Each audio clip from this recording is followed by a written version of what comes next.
When I walked out on my wife that night, I never planned to come back. After losing our baby, our marriage became a battleground of blame and silence. I vanished without a trace, building a new life far away. But fate had other plans. A devastating accident forced me to return to Chicago, broken and vulnerable. Why, I never expected. She was still looking for me, and the woman I thought I'd never see again was about to knock on my door. My name is Mason Cooper. I'm 38 years old, and until last year, I was a senior web designer at Horizon Digital in Chicago. I had it all: a beautiful wife named Grace, a downtown condo with a view of Lake Michigan, and a career I'd built from the ground up over 15 years. I was the guy who came in early, stayed late, and delivered projects that made clients come back for more. But none of that mattered when artificial intelligence started doing my job faster, cheaper, and sometimes even better than I could. Grace and I met at a charity gala 7 years ago. She was the talented interior designer who caught my eye from across the room, confidently explaining her vision to a circle of impressed listeners. I still remember how she looked that night. Dark hair falling in waves around her shoulders, a deep blue dress that matched her eyes, and a smile that knocked the wind right out of me. "You're staring," my friend Jake had said, elbowing me in the ribs. "I'm appreciating art," I'd replied without taking my eyes off her. When I finally worked up the nerve to approach her, we clicked instantly. 3 years later, we were saying "I do" at a vineyard outside the city, surrounded by friends and family who believed, as we did, that we were perfect for each other. The first years of our marriage were everything I'd hoped for. We were partners in the truest sense, supporting each other's careers, making plans for the future, and creating a home that reflected both our personalities. When Grace told me she was pregnant just after our 4th anniversary, I felt like the luckiest man alive. I was in the middle of a client meeting when I got the call. Grace had collapsed at home. By the time I made it to the hospital, it was too late. She'd lost the baby and nearly her own life due to complications. I sat by her hospital bed for 3 days, watching her slip in and out of consciousness, praying to God I wasn't sure I believed in anymore. "Mr. Cooper," the doctor had said, placing a hand on my shoulder, "your wife is stable now, but the trauma was significant. She'll need time and support to recover, both physically and emotionally." I nodded, determined to be the rock Grace needed. I had no idea then that the foundation of our marriage had already begun to crack, or that the worst storm of our lives was just beginning to gather on the horizon. Grace came home from the hospital a different woman. The vibrant, passionate designer I'd fallen in love with had been replaced by someone quieter, someone who moved through our condo like a ghost, touching things as if to make sure they were real. I told myself it was temporary. Grief has its timeline, and I needed to be patient. "Do you want some breakfast?" I asked one morning, about 2 weeks after she'd been discharged. I'd gotten up early to make her favorite blueberry pancakes. Grace stared at the plate I'd set in front of her. "I'm not hungry," she said flatly, pushing it away. "You need to eat something," I insisted, trying to keep my voice gentle. "The doctor said." "I know what the doctor said." Her sudden shout startled us both. "I'm sorry," she added immediately, rubbing her temples. I can't do this right now." That became a pattern. I'd reach out, and Grace would pull away. I'd try to talk about what happened, and she'd change the subject or leave the room. When I suggested grief counseling, she looked at me as if I'd suggested something shameful. "I don't need a stranger telling me how to feel," she said coldly. Nights were the worst. Grace would curl up on the far edge of our bed, facing away from me. Sometimes I'd wake to the sound of her crying in the bathroom, the shower running to mask the noise. When I knock on the door, she'd tell me she was fine, just needed some space. I threw myself into my work, staying at the office later and later, telling myself I was giving her the space she needed. In reality, I was avoiding the growing tension at home. But even my career, the one thing I thought I could count on, was starting to show cracks. "We need to talk about the Westfield project," my boss, Derek, said one afternoon, closing my office door behind him. "What about it?" I asked, looking up from my monitor. "Their deadline isn't for another 3 weeks. Derek shifted uncomfortably. They weren't thrilled with the initial designs. They're thinking of going with something more automated. Automated? You mean they want to use an AI design platform? I felt a knot forming in my stomach. They've been testing it and like the results. It's nothing personal, Mason. It's just business. But it felt personal. It felt like everything solid in my life was turning to sand beneath my feet. One evening, I came home earlier than usual, carrying takeout from Grace's favorite Thai restaurant, a peace offering of sorts. I found her sitting on our balcony, staring out at the Chicago skyline, a glass of wine in hand. "I thought we could have dinner together," I said, holding up the bag. Grace turned, and for a moment, I saw something like hope flicker in her eyes before it died again. "I already ate," she said. "Of course you did," I muttered, setting the bag down harder than necessary. "What's that supposed to mean?" Grace's voice had an edge I was becoming too familiar with. "Nothing. It doesn't mean anything." I was too tired for another fight that would go nowhere. "No, say what you're thinking," she challenged, standing up. "At least one of us should be honest." I didn't rise to the bait. Instead, I turned and walked away, wondering how much longer we could go on like this before something, or someone, broke completely.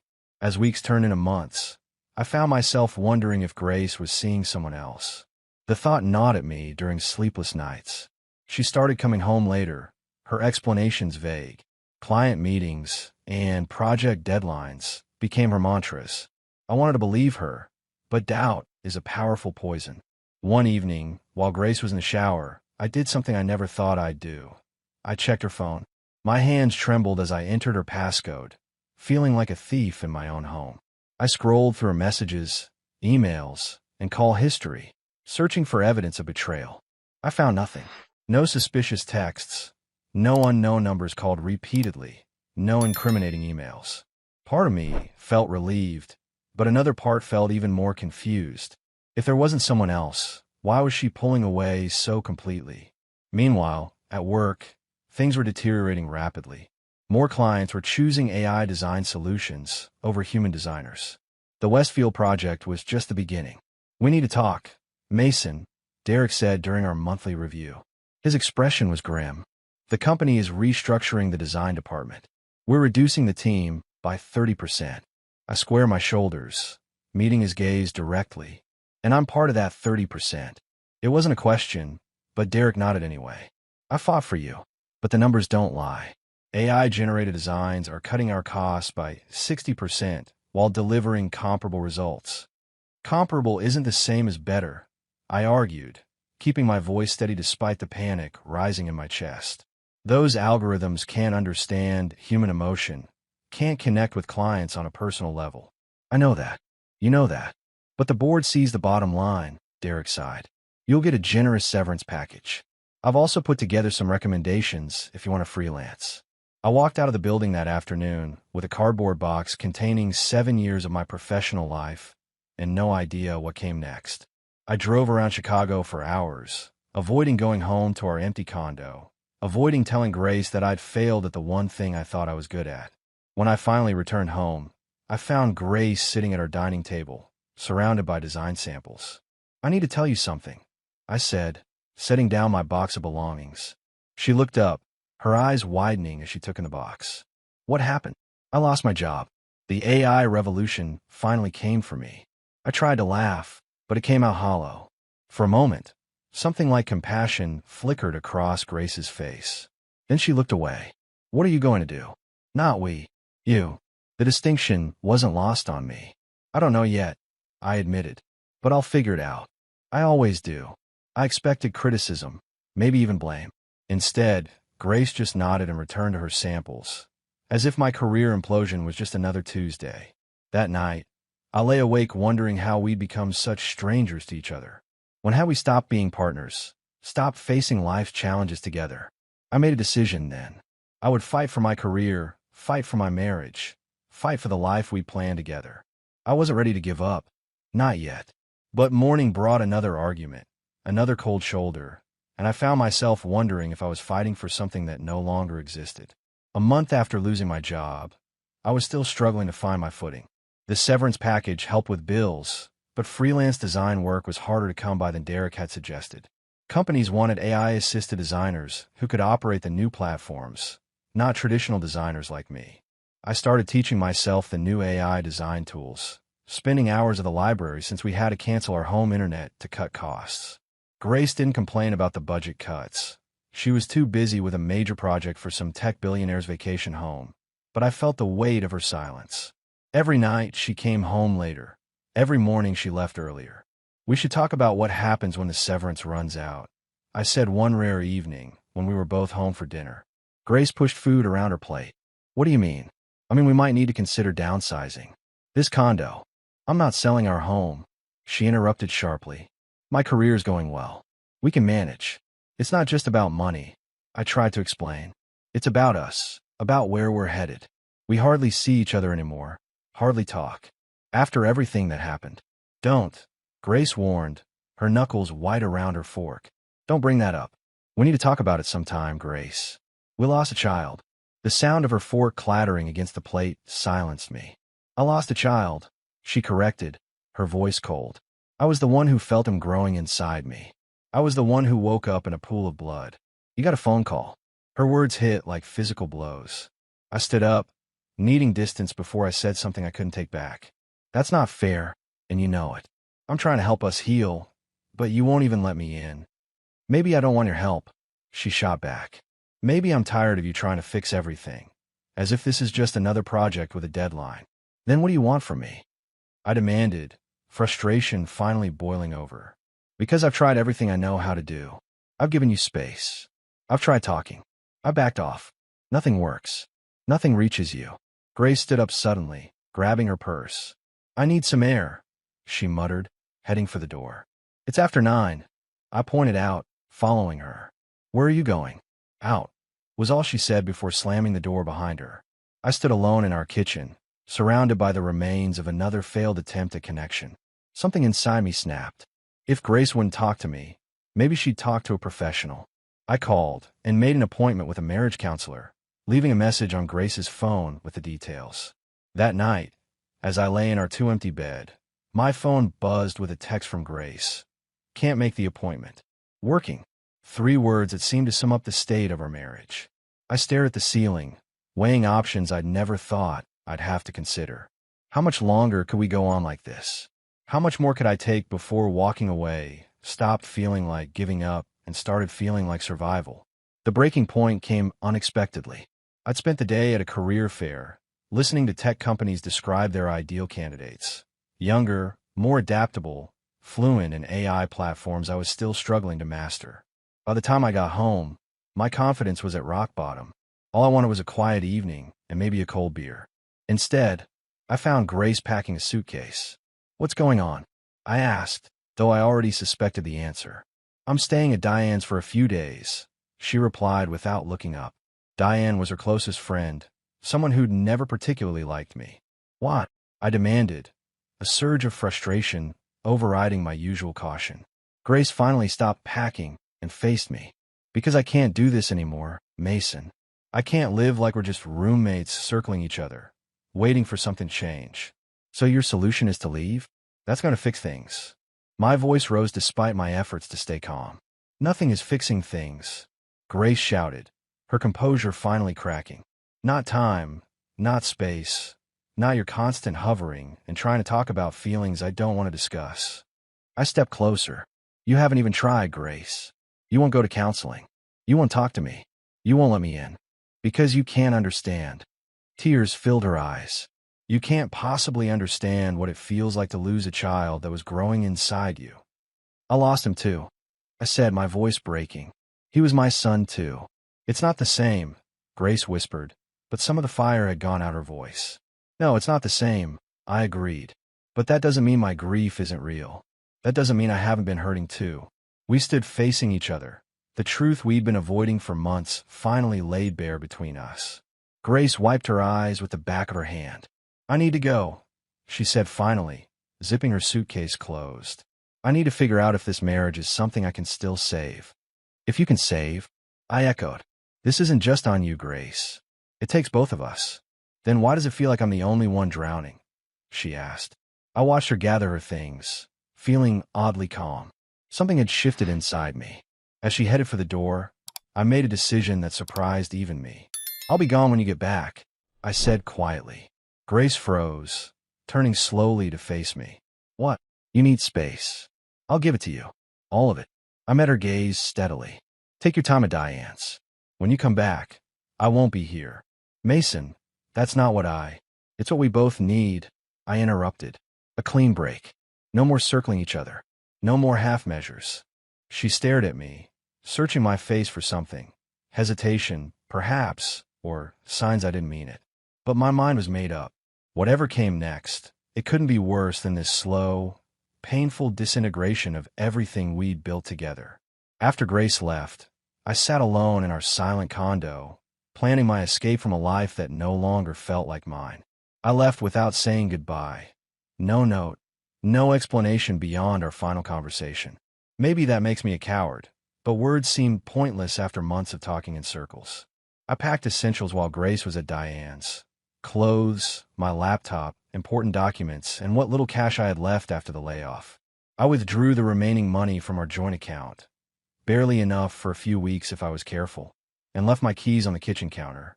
Walking out of the building with my life condensed into a duffel bag and backpack felt surreal, like I was watching someone else make this decision.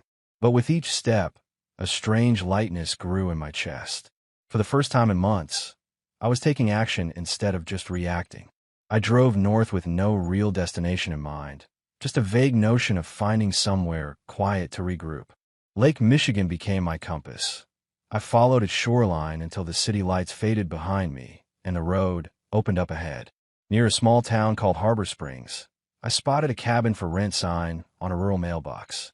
The place was little more than a glorified shed on the edge of the woods, but it had electricity, running water, and most importantly, no memories of Grace. The elderly owner, Ed, seemed unconcerned with my lack of employment or references. Rent's due first of the month, cash only. Keep the place standing and we'll get along fine, he said, handing me a rusty key.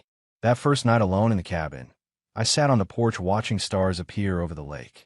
The silence was absolute. No traffic noise, no neighbors, no tension-filled space between two people who couldn't find their way back to each other. I breathed deeply, filling my lungs with pine-scented air, and felt something inside me begin to unclench. The next morning, I woke with a clarity I hadn't experienced in months. I needed income, and fast. Opening my laptop, I set up profiles on every freelance design platform I could find. My pitch was simple: experienced designer retraining in AI-assisted tools, offering services at competitive rates, while building my portfolio in new technologies. To my surprise, work started trickling in almost immediately. Small businesses who couldn't afford fully automated solutions but needed design help. I spent 16 hours a day teaching myself new programs and completing projects, falling into bed exhausted but with a sense of accomplishment that had been missing for too long. I didn't contact Grace. I didn't check social media to see if she was looking for me. I simply disappeared, shedding my old life like a snake discarding an outgrown skin.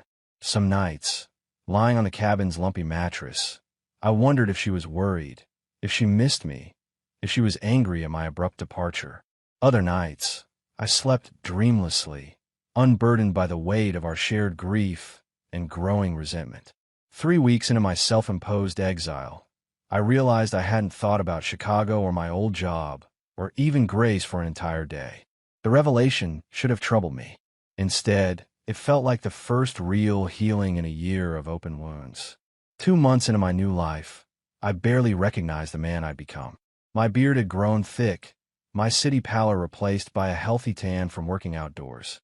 Ed, my landlord, had started hiring me for odd jobs around his property, fixing the sagging porch on his house, repainting outbuildings, clearing brush.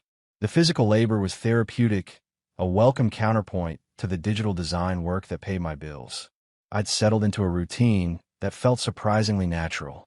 Mornings began with coffee on the porch, watching mist rise off the lake. Days were split between freelance projects and manual work. Evenings were for reading or sketching or simply sitting under the stars, thinking about everything and nothing. I bought a used kayak from a local shop and started exploring the shoreline, finding hidden coves and deserted beaches. The vastness of Lake Michigan became a metaphor for my life, territory both intimidating and full of possibility. My phone remained off most days. I'd established a new email account for clients, and check my old one only occasionally. No messages from Grace. Whether she was giving me space or simply done with me, the result was the same: silence. Then came the accident. I was helping Ed replace rotted support beams under his deck when the temporary bracing gave way. 2,000 pounds of pressure caught my left leg, crushing it against the foundation. Ed's quick thinking saved me from worse. He used his truck jack to lift the deck just enough for me to pull free. The rural clinic wasn't equipped for complex injuries. "You need surgery," the doctor explained, studying my x-rays. "The tibia is shattered in 3 places. We can stabilize you, but you need specialists." "How much will that cost?" I asked, knowing my catastrophic coverage had lapsed with my employment. The doctor's expression told me everything. "Your best option is Chicago Northwestern. They have an excellent orthopedic team." Chicago, the place I'd worked so hard to escape. But lying there, drugged and desperate, I couldn't conjure any alternatives. Ed drove me to the train station the next morning, my leg immobilized in a temporary cast. "You sure there's someone to meet you?" he asked, concerned. I nodded, the lie easier than explanation. I had exactly one person to call in Chicago, my former boss, Derek. To his credit, Derek asked no questions when I called from the train. "I'll pick you up. You can stay with us until you're sorted."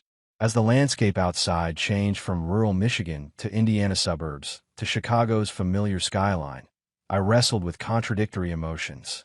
I'd left this city determined never to return.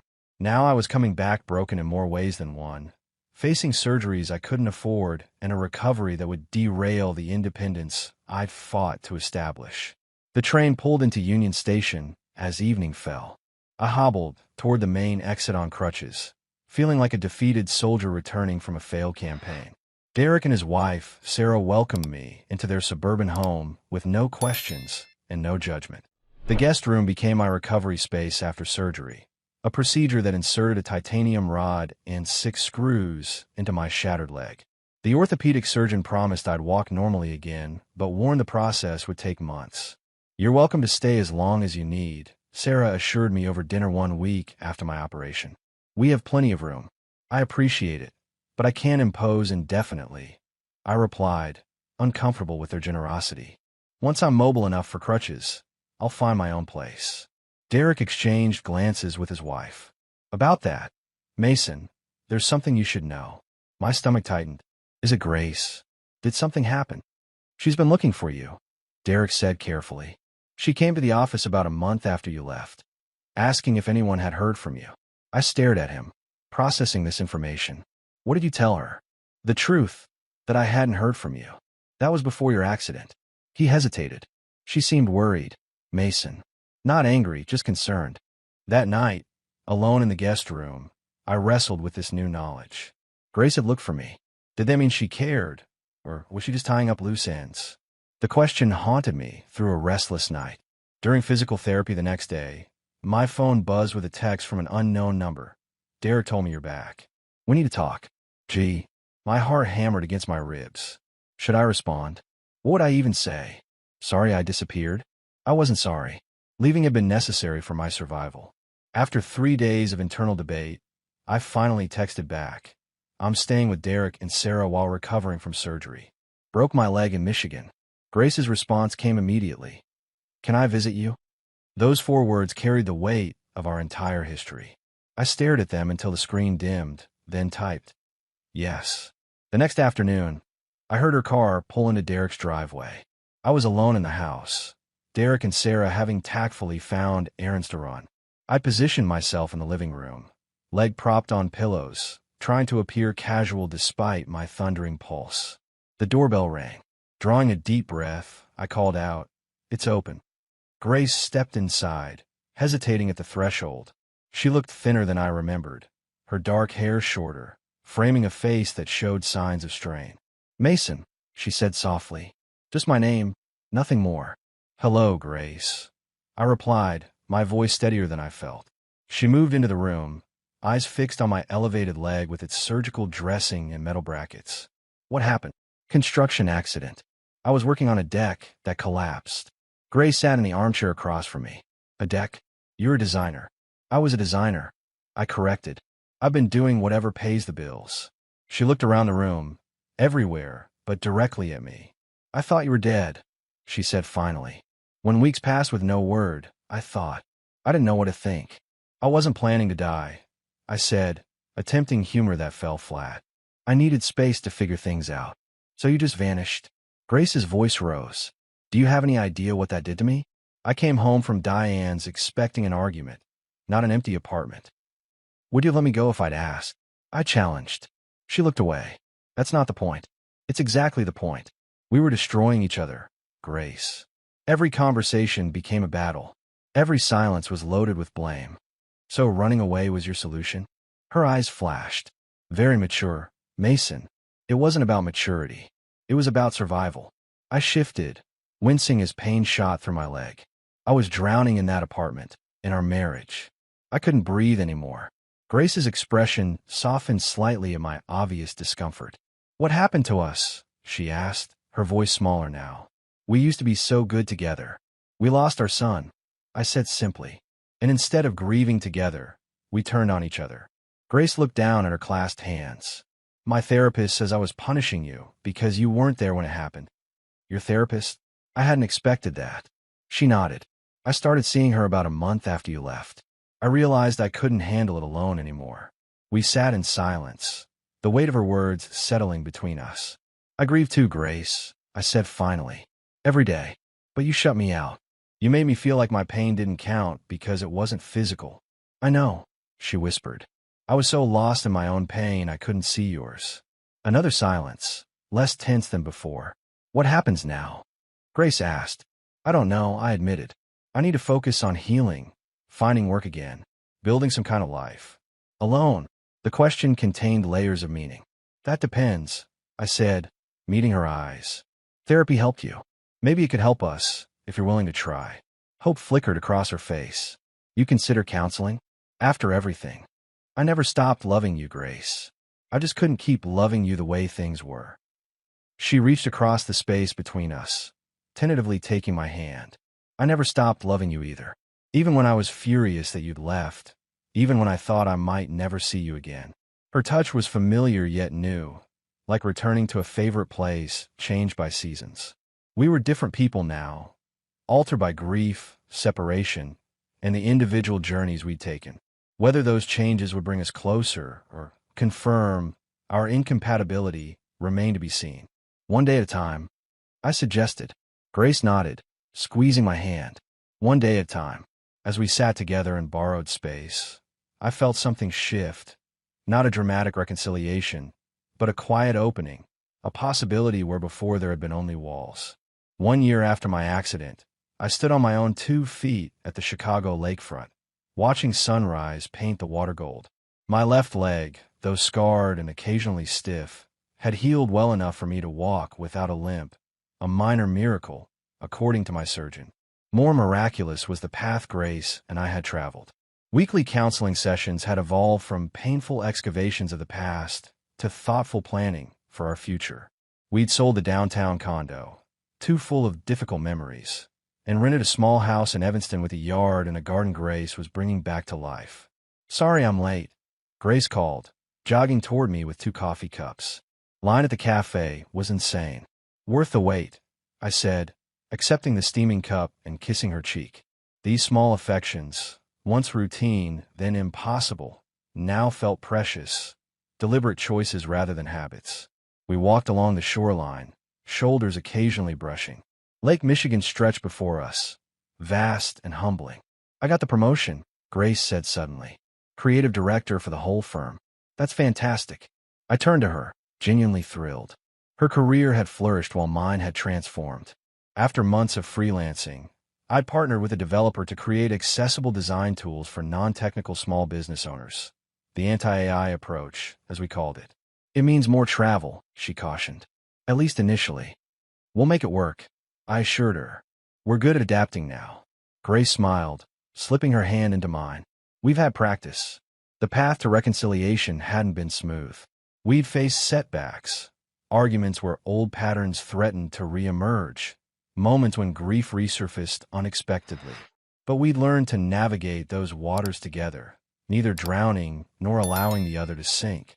"I have something for you," Grace said, Reaching into her pocket, she handed me a small envelope. Inside was a black and white image, grainy, alien-looking, yet unmistakable. An ultrasound. I looked up, unable to form words. 10 weeks. Grace confirmed, her smile tremulous. Everything looks healthy. The doctor says there's no reason to expect complications. I pulled her into a careful embrace, mindful of what she carried. Are you ready for this? I asked against her hair. Are we? She nodded against my chest. I'm scared, she admitted, but not like before. This time we face it together. We stood holding each other as morning joggers passed and gulls wheeled overhead. The future stretched before us, unwritten but full of possibility. Later, driving home, Grace asked, "Do you ever regret leaving that night?" I considered the question seriously. I regret the pain it caused you, but I don't regret the journey. Without breaking apart completely, I don't think we could have rebuilt something stronger. Grace nodded, her hand resting on her still flat stomach. From endings come beginnings. In the quiet of our car, those simple words captured everything. The loss that had nearly destroyed us, the separation that had ultimately saved us, and the new life now growing between us, a future neither of us had dared to imagine in our darkest days.